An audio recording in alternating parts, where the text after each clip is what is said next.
All right, what's going on, guys? Welcome back to the Kid and Kam podcast. We got a good little episode for you today. We're going to talk about pretty much what just happened this Saturday in football. While NCAA is striving and doing everything correctly, the NFL their future is in question. Kind of curious how they've been able to handle the season better, considering there's thousands and more players. But we're going to talk about the Florida battle.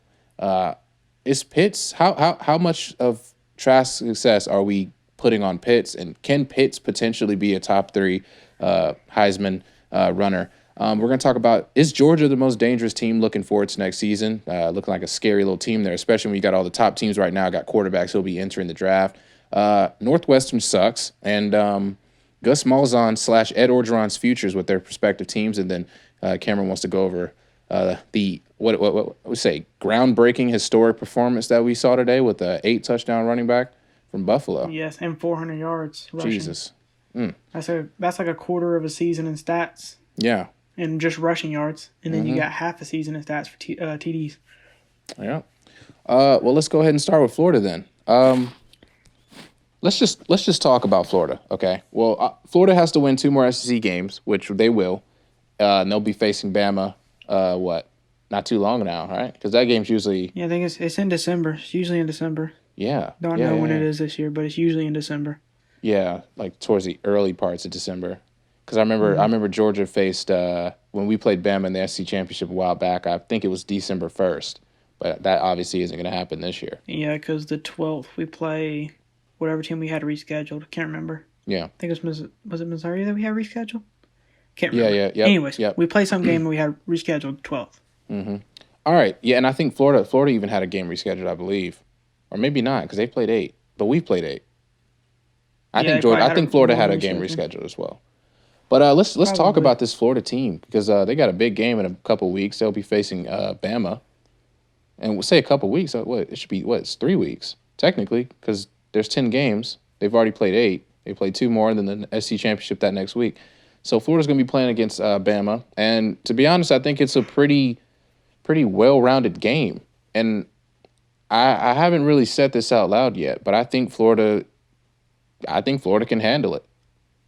I think they can. I think they can. I think they match up SEC-wise. I'd rather Florida go in there and give it a shot than Georgia because, we're Georgia fans. This hurts me to say this because, to be honest, I just don't like Florida. But I'm going to give – at the end of the day, I'm a Georgia fan, but at the end of the day, I'm a sports fan. And I see things clearly. I come out with a non-biased opinion. And Florida, I think right now, could be the best team in the SEC. But obviously we won't see that until they face Bama.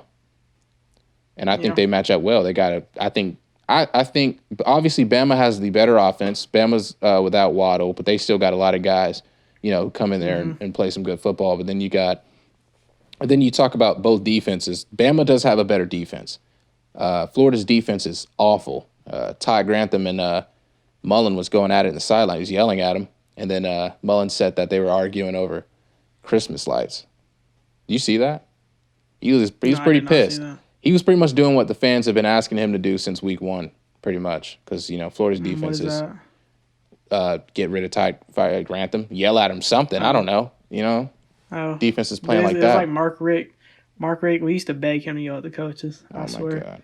Maybe he did it behind the scenes, but I don't want to get my hopes up for how good or whatever, how type of coach he was. All right, so let's talk about who I think right now is Heisman winner. We got Kyle Trask, but he's had some help from Kyle Pitts.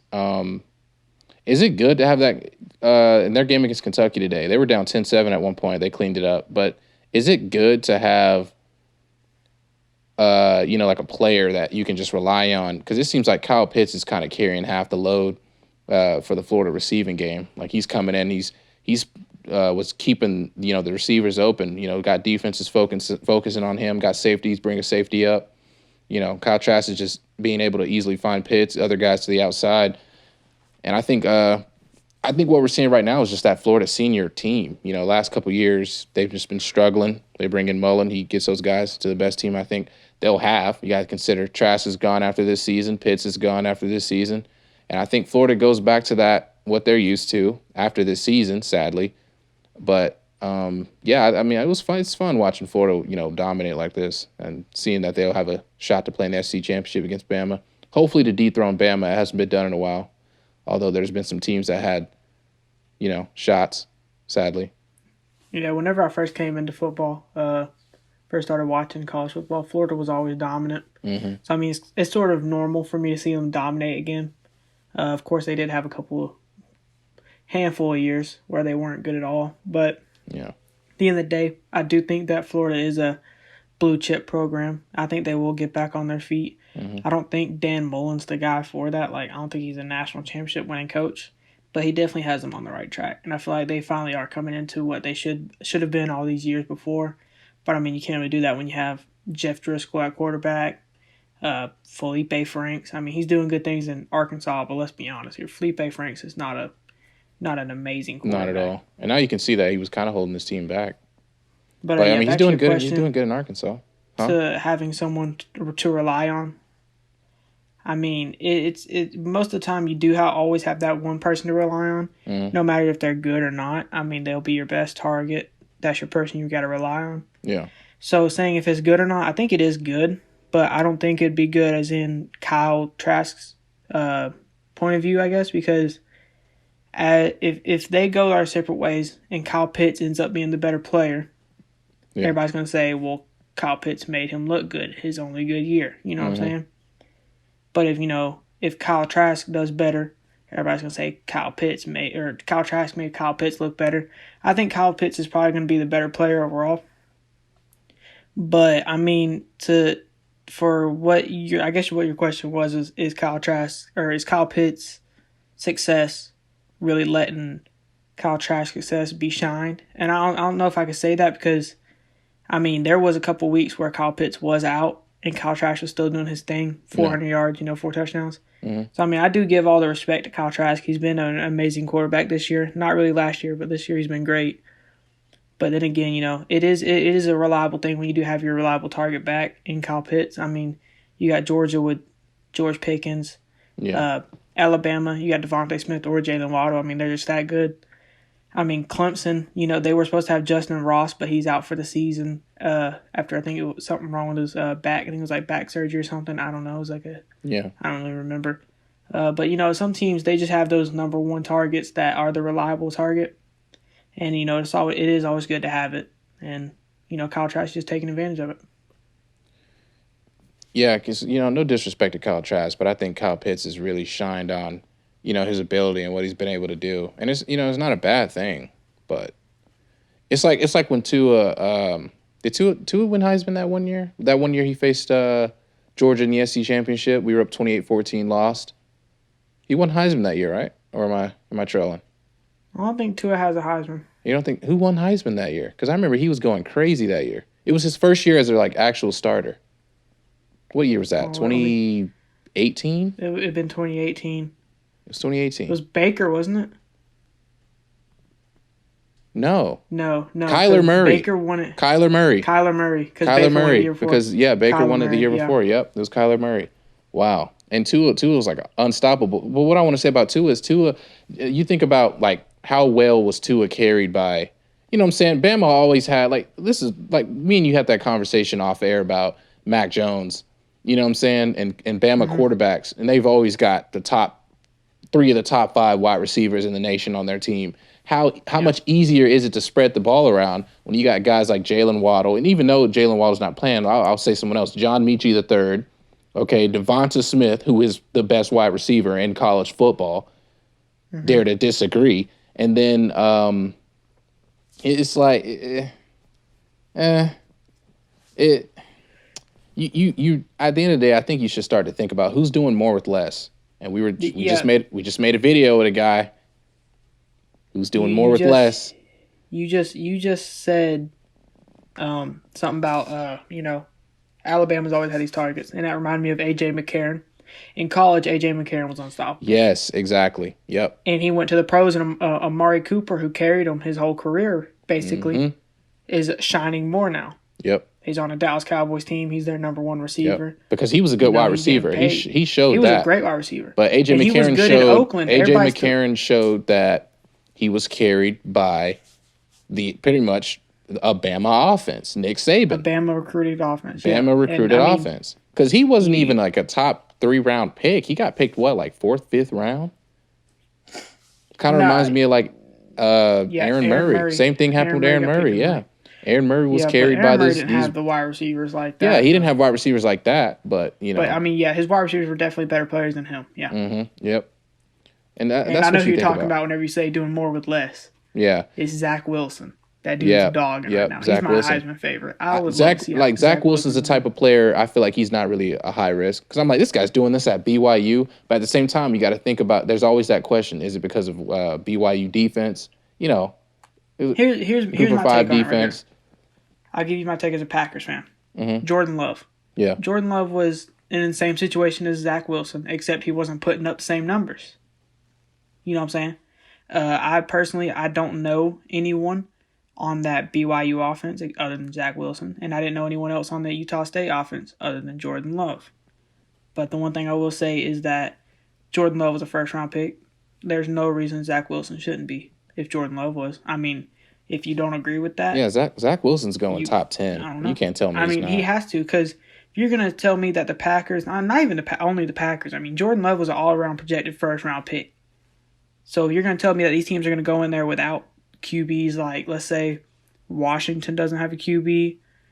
Most of these teams don't got quarterbacks. We're getting into a part of the era where a lot of teams already have their quarterbacks. But, Zach Wilson's easily a top 15 pick. Easy. Yeah.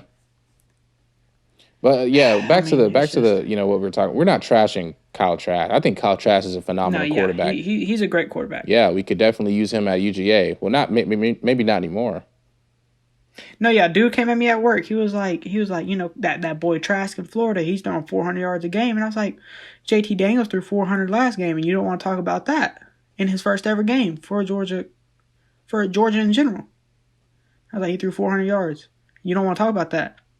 But I mean, at the end of the day, I do think Kyle Trask is a better quarterback. Man, our season's over. I wouldn't even. If I'm a Georgia fan, I haven't watched the game since we lost to Florida. Our season's over. I haven't watched the game since the Bama game. I pretty much just go on Twitter every now and then and see what's going on. Speaking of Georgia, because I usually work Saturdays. Yeah, speaking of Georgia, is Georgia the most dangerous team for next season? This season's over. Hopefully, we get a decent enough bowl game. We play a good opponent. We can really see what the future is looking like because we got some good young players. And I think our offense has finally found a flow. We scored 45 points today. Could have been 50. Decided to kneel the ball. I guess Kirby was being respectful. He should have thought about that when South Carolina was ripping up the hedges last year. You know what I'm saying? You should be running up the score. Respect. Don't kneel the ball out on these guys. You play to the final whistle. It's still a blowout. This is my view on it. Mm-hmm. On your little question that you have for the dangerous team next year. Yeah. Georgia, for a lot of people, they were national championship favorites. Yeah. They said we had the best roster. I think 24/7 Sports said we had the best roster. It was like that until Jamie Newman. It was like that until Jamie Newman. And then we were stuck with the mailman, sadly. And now this is my only problem that I'm looking at. If JT Daniels plays like he continues to play, I mean, I didn't really check did he play good this game? I haven't really been able to look at his He didn't have to play good because our running backs put up 300 rushing yards. But did he play good for a quarterback? Yeah, he threw a pick, but it wasn't really his. Okay. Yeah. All right. So, JT Daniels out here playing good. He goes into next season, most likely going to stay the starter. If he doesn't leave for some reason, he was in a mock draft at a first-round pick for the Bears. I don't know what they were doing. Nowhere. I think it was a CBS mock draft. They're on drugs over there. He isn't going anywhere. But anyways, he stays in Georgia, and we come back to the Jake Fromm situation. Mm-hmm. Jake Fromm at that time should have been the starter. There's no doubt about it. Who was the better quarterback? It was obviously Justin Fields. But who deserved to start? It was Jake Fromm. It was the obvious selection. I mean, you got an experienced quarterback here who just led you to a national championship his first every year. Who you'd be dumb to not start him. So are you thinking about the whole Brock situation? I'm thinking about the Brock situation. Brock, come on. If you bring in Brock Vandagriff, who's obviously a better quarterback than JT Daniels, admittedly because JT Daniels was a lot of hype came around him whenever he came out of high school. Because I think he enrolled early to USC. I knew who JT Daniels was, and I wasn't following college football like that. I followed him, but I didn't really know it like that. I didn't follow the recruiting, but I knew who JT Daniels was coming out of high school. Did you just say Brock is better than JT Daniels? Yes.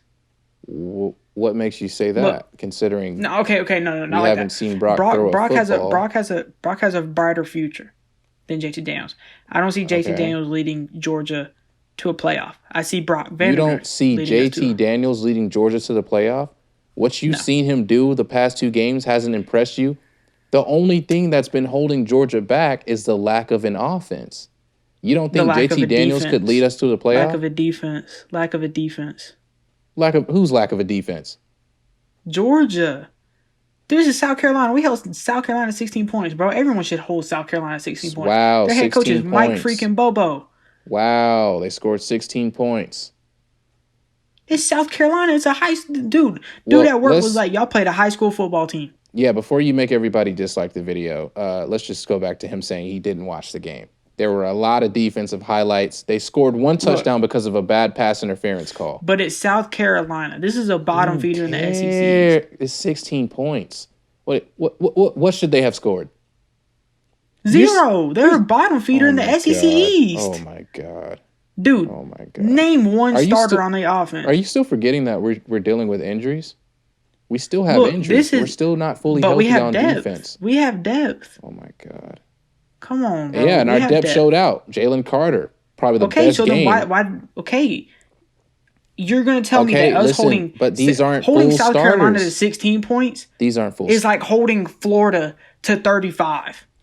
This man, all right, bro.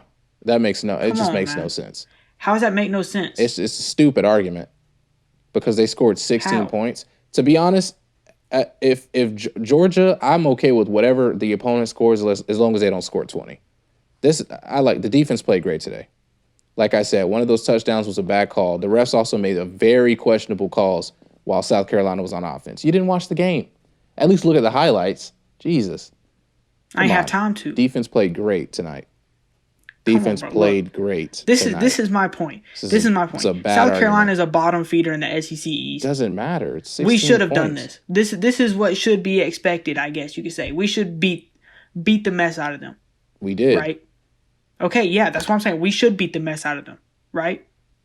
Okay. We didn't beat Florida. We didn't beat Bama. Okay.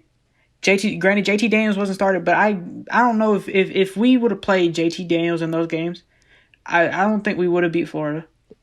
And I think you don't think we would have beat Florida with JT Daniels starting? We were up 14-0, and then our offense folded. We were up in the national. We could have gotten. We could have won that game. We could have won. Huh? We've been up in a lot of games. Yeah, this is Florida. This is Florida. Kirby can. He's clearly shown he can outcoach Dan Mullen. These are some bad arguments. Dude, these are some bad arguments. Okay, and you also question Kirby's coaching 24/7. Oh yeah, I do.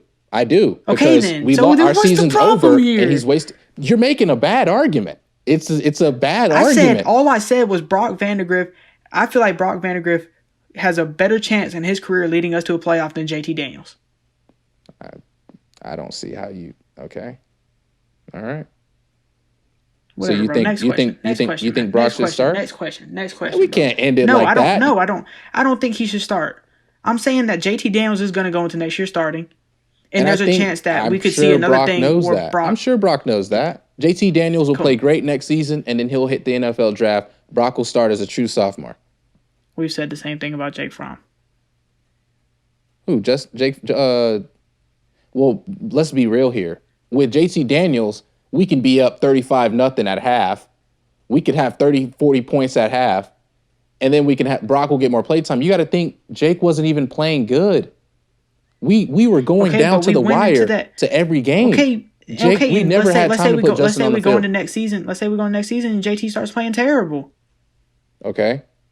Then we put Brock in. But I mean, at the same time, it's Kirby. What do you expect? Come on, man. You know how Kirby is. This is the first ever time he's even made a QB change in his life. I think it's way too early for you to say JT can't lead this team to a playoff. I'm not saying he can't. I'm saying that Brock has a better chance. The only thing that has kept us from beating Bama the last few times is literally that we had no quarterback. We didn't have a quarterback who could beat Bama. We can beat Bama with JT Daniels at quarterback because he can actually throw the ball. I think we could make the playoff with JT Daniels. We'll see next year. We'll see next year. Okay. Yep. If we somehow make it to the SEC championship, we'll see. Will Georgia suck or not? I'll tell you who does suck. Listen, in the BYU podcast, who did I say BYU should be swapped with? No, actually, who did I say BYU would beat? Who was in the top 10? You said they should be swapped with Cincinnati, and you said they could beat Northwestern. I said they could beat Northwestern. I said no comment because I haven't seen a lot of games of them. I haven't even watched a single game, but I seen a score, 29-20. Yep. Michigan State, that Mel Tucker era, built different university. That Mel Tucker effect. Man, Northwestern, I mean, I just don't understand how the committee could put Northwestern top 10, number 8 to be exact, over BYU. What has Northwestern done this entire season? What have they done? I told you, I haven't watched a single thing on them. All I know is that they just lost to Michigan State. What have they done? I mean, pull it up. I haven't watched on Michigan State. I haven't watched any Michigan State. I know Michigan State sucks, but what has Northwestern done? Oh, they were undefeated. Wow, they beat Maryland. They beat Iowa by 1 point. They beat Nebraska by 8. They beat Purdue by 7, Wisconsin by 10 without, half their team. The playoff and then they lose to Michigan State. I just don't, right? Huh? Yeah, they come out Tuesday, and they better not be. We'll see where Northwestern falls to, and we'll come back to this. Because if they are still in the top 15 and BYU isn't top 10, there's no way. This team beat Iowa by 1 point. Nebraska, all their games are close. These aren't impressive wins, and you put this team at 8. How? How did this? How? How does this team get to 8? Oh, can you explain that? Because that makes no sense to me. No, I mean, I haven't watched them play at all, so I'm not going to sit here and trash team I haven't watched play. It's pathetic. Jesus, man. I don't even want to say. They beat. That is so funny to me. Oh, my goodness. That's pathetic. And it's Speaking of pathetic, coaches. Oh, God. Gus Malzahn. Dude, did you know the Iron Bowl was today? Because I didn't. No, I knew it was. I didn't even know it was today. I didn't know the Iron Bowl was today. Rivalry week. And we had to play South Carolina. Wow. I should have been playing Tech. Man, that my coworker said I've been going for Tech. I can't even name the quarterback anymore. He said I tried for the baseball team after high school. Look where I am now. Oh, Jesus Christ. So the Iron Bowl was today, and Mac Jones, 18 for 26, 302 yards, 5 touchdowns. Devonta Smith, 7 catches, 171 yards, and 2 touchdowns. Najee Harris, looking good. Let's take a look at Bo Nix stats. 23-38, 227 yards. And the college game day, I see the poster and it was like Bo Nix, more like throw picks.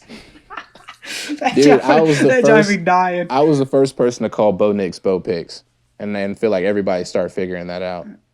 But yeah, he threw 2 interceptions today, or 2 picks. We say picks when we talk about Bo Nix. 2 picks, Bo Nix. This guy beat Bama. He has a win against Bama, so we can't disrespect him too much. He's beaten Bama. He's beaten Bama. Jesus, man. But let's talk about Gus Malzahn. How much longer can this man stay in Auburn and do absolutely nothing? The biggest game of his career was against Georgia in the SC championship, and he was not prepared. His team just got absolutely smacked. They beat him in Georgia. They beat him in Auburn that year. His biggest game as a head coach was the national championship. Oh, yeah, that was him. Yep. Yeah. Mm-hmm. Yeah, I forgot about that. And he lost. They're 5-3. If they lose one more game, I don't see him coaching there no more. But you got to consider, 2 of those should have been losses. They got lucky with 2 of those games. That's what I remember. I know for sure the Arkansas game. The Kentucky game. I know the Arkansas game. He threw a backwards pass and they called it just incomplete, and Auburn was able to win the game. Backwards, yeah. Yeah, I think I was watching that. No clear recovery. Yeah. I don't see him staying there much longer. I mean, it's not like I don't see him staying there much longer. I don't see him lasting there that much longer. I think Auburn needs to fire this guy, and if they don't fire him, they need to fire their athletic director. Because it's just kind of crazy. Needs to be done there. Like you just said, Gus Malzahn's biggest game was his national championship, and that just wows me because I'm like, he's actually been there that long. Because you got to consider after that national championship, Auburn hit a just huge block of mediocrity for the next decade. You know, and I was rooting for Auburn in that game. It hasn't even been that long. Hasn't been that long. Hasn't been a decade. That was like 2013. No, it hasn't. That was like 2020. Do you know how long a decade is? A decade is 10 years, It's a figure of speech, man. Come on. Come on, man. Come on. You're trolling on that. You're trolling today. National championship with a cornerback. I see you're in troll mode today. Come on, bro. But because you know what I meant. You kind of just. I mean, like, you bro, know what I meant. That dude went to the national championship with a cornerback at quarterback. Okay. They do play corner for the freaking Georgia Bulldogs. Okay. They also got lucky on. They also got 2 lucky plays to, you know. Oh, there's no doubt about it, but they made it there. So, okay. I seen a tweet that said Auburn needs a kick 36 right now. That'd be dead. So, people love trolling Auburn. So, anyway. so you're saying Gus should stay or something? Like, what's your argument here? No, Gus should obviously be out. Like I said, they should fire the athletic director if he's not out this season. He takes these teams, goes 4-0, 5-0, starts the year off hot, and then just falls off. You can tell he's not pulling in good recruits too, because it's like every 4 years, 3 to 4 years, he'll have a good team. He'll have a really good team, and then the next season they just suck again. Goodness. So you can tell. They're not pulling recruits. They pull a couple 4-stars, let them sit for 3 years, and then they're like, all right, go out there. Yeah, and then their senior year they got a good team. They look like they're gonna do something, and then they suck again. I think that's the Gus Malzahn has been the biggest recruit they've gotten in a long time. Yeah, because I remember talking. I mean, it's probably Bo Nix, but I mean, how well is that panning out?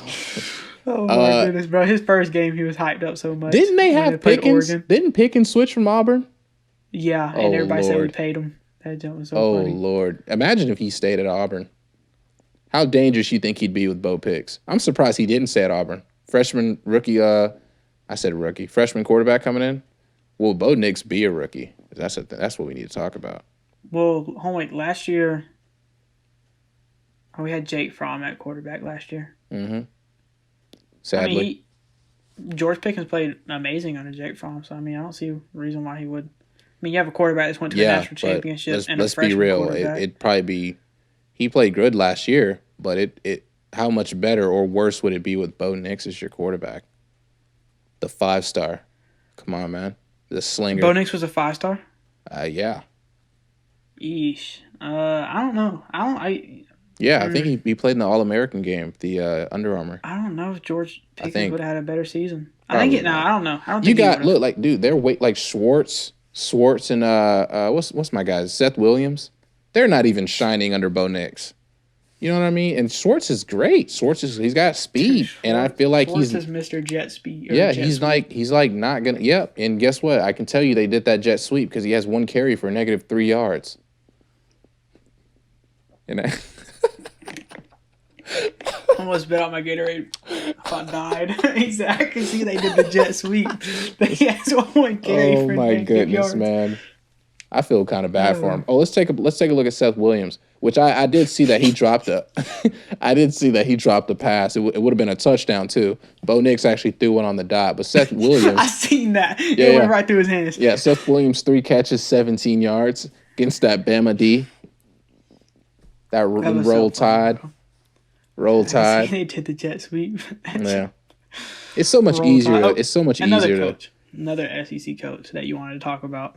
Mm-hmm. Coach O. Coach O. Mm-hmm. Look, man. I'm gonna be real right here. Okay. Mm-hmm. I said this man was not a good coach back when, I'm gonna say last year. Let's be real. He was carried by Joe Brady and Joe Burrow. I think I said it whenever he stepped in as intern. I didn't think he was going to be their head coach. They won a couple games, and they're like, oh, I guess this is the guy. Coach. Yeah, these aren't your players. You know, it's like, to me, it's look. we see the best LSU team. Well, I mean, we probably see the best college football team of all time last season. We witnessed that. You know, they won the championship blowout. Look, it was just too easy for Joe Burrow. First overall pick. I'm talking about all that wide receiver talent. But the thing is Joe Burrow's doing it in the NFL. He's slinging the ball. He's playing great before the injury, you know, sadly. But Coach O, and let's be real, he had players opt out of the season. You know, he had his best wide receiver opt out, the best second, third, fourth wide receiver in the nation. And he's unprepared. You know, his team just looks all over the place. Quarterback play, trash. Running back play, trash. Wide receivers, come on. He's not doing. And like, hear me out. I thought Kirby Smart wasn't doing that great, but I'll take it as a blessing. Because here's my little 2 cents on it. Before the season started, you know, everybody does those rankings, you know, top 10 wide receivers this upcoming season, top 10 quarterbacks, you know, top 10 defenses, top 10 head coaches. Yeah. Coach O was above Kirby Smart.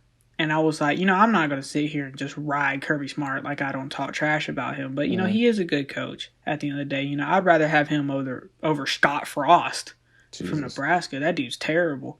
Okay. Anyways, I'd rather have him over a lot of head coaches. Mm-hmm. I'm thankful, I guess, that we do have Kirby Smart. Yeah.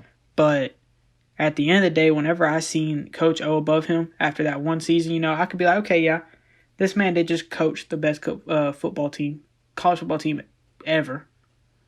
And, you know, it's reasonable that y'all put them that high. But, like, this is a one-time thing. Like, I knew this wasn't. You know what's funny to me? After they beat Bama, next year, whenever Miles Brennan went in, you go from Joe Burrow to Miles Brennan. They thought they were going to. I was like, this season's over for them. I even predicted it week 1, Mississippi State. I was like, Mike Leach got this. They knocked them off. I was then next week, what was it? Mississippi State lost to I think Arkansas, and we were talking about we were like, what is this? What does that say about LSU? And it tell us what we needed to, that LSU is trash. Hot garbage. Like Joe Burrow when he was smoking that cigar after the championship game, that's that Ed Orgeron pack.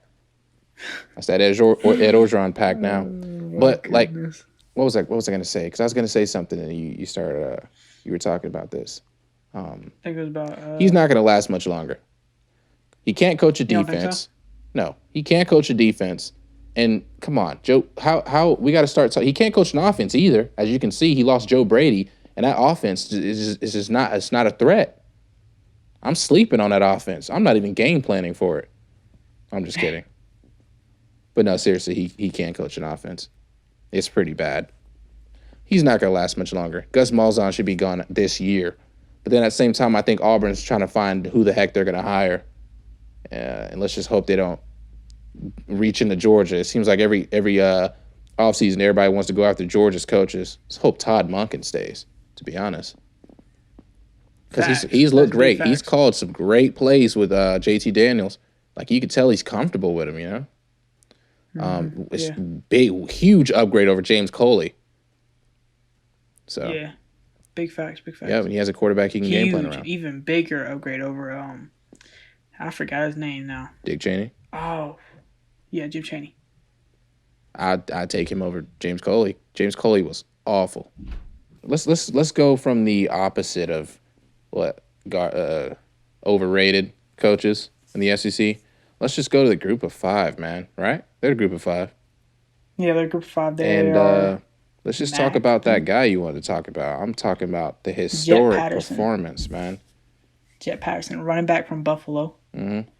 He did about, was it 440-something yards? 480-something? I think it was like something like that. Yep. 8 touchdowns. You have a quarter of a season of rushing yards, and you have half a season of touchdowns. Dude, imagine being on that defense. Like, that's a historic game.